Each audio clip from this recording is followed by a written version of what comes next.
Wash hands and observe standard precaution as necessary. Principle of hand washing renders hand free from microorganisms. Wash hand before and after the procedure.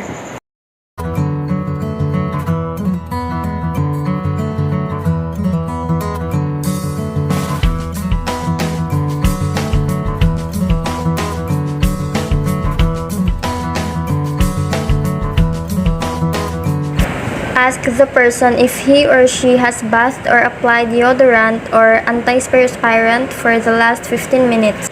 If so, wait 15 to 30 minutes before proceeding. I am going to take my patient's body temperature through her axillary site. But prior to conduct of the procedure, we need to ensure my patient's privacy, provide comfort, and do the hand hygiene. And of course, introduce myself to the patient and explain the procedure that I'm going to do.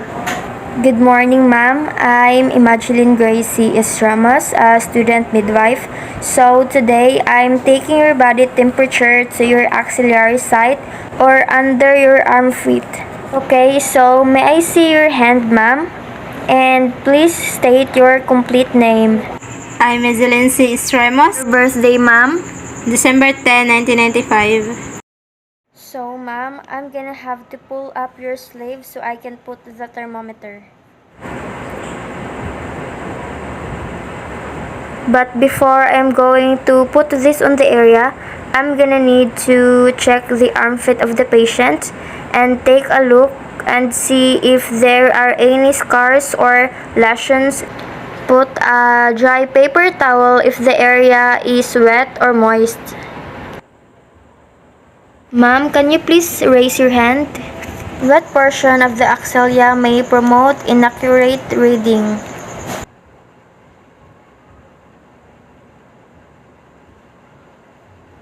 So now, we just have to wait for a minute or up until the thermometer beeps, which indicates that it has already obtained the body temperature of the patient.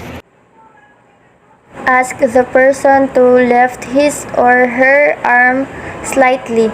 Position the tip of the thermometer in the center of the axilla and ask the person to hold the thermometer in the place by holding his/her arm close to the body.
Help the person back into his or her gown or pajama. So I'm gonna need to inform the patient of the result of her temperature.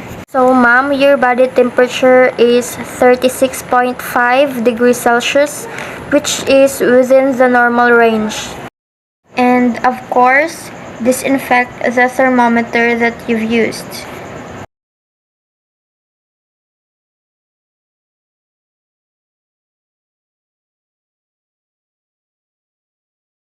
Perform hand hygiene.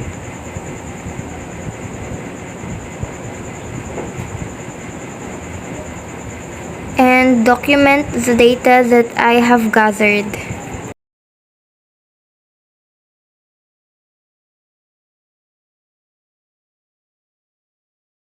And lastly, wash your hands after the procedure.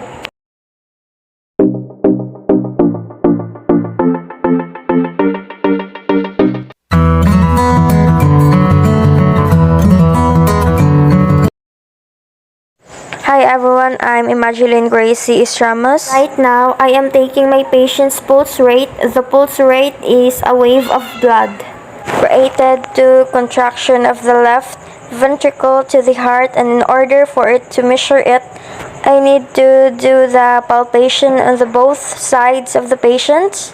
Good morning, ma'am. I'm Immaculate Gracie Estramos, a student midwife. State your complete name, ma'am. I'm Mezilinci Ramos. Your birthday, ma'am. December 10, 1995. Let me see your hand, ma'am, so I can locate the radial artery.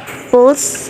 I'm gonna use these two fingers of my hand, and I won't use my thumb because the thumb actually has a pulse on it. So I just have to trace my place of my fingers in this area of her wrist and feel for the pulse. And it is important to know that aside from the number of beats per minute to count, I also need to check for the strength of her pulse, which is graded on 0 to 3 pulse scale.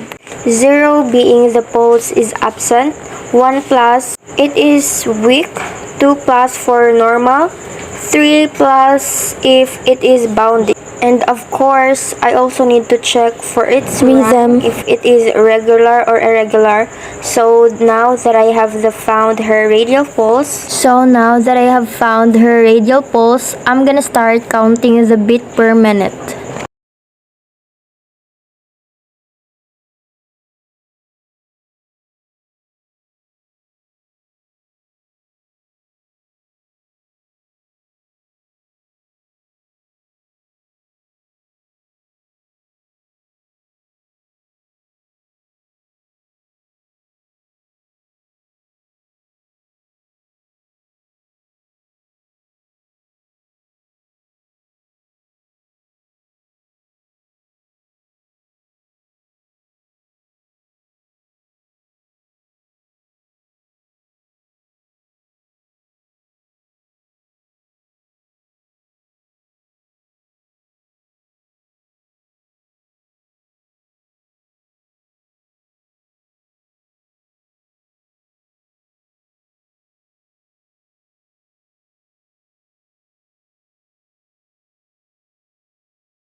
So now that I obtained my patient's pulse rate, ma'am, your pulse rate is at 75 per minute.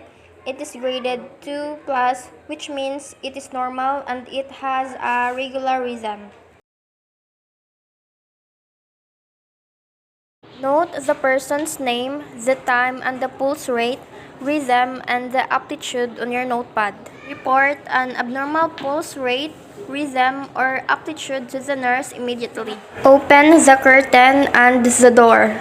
Wash hands after the procedure. Evaluate the nature of pulse, report and record the result, rhythm of the force in the graphic sheet.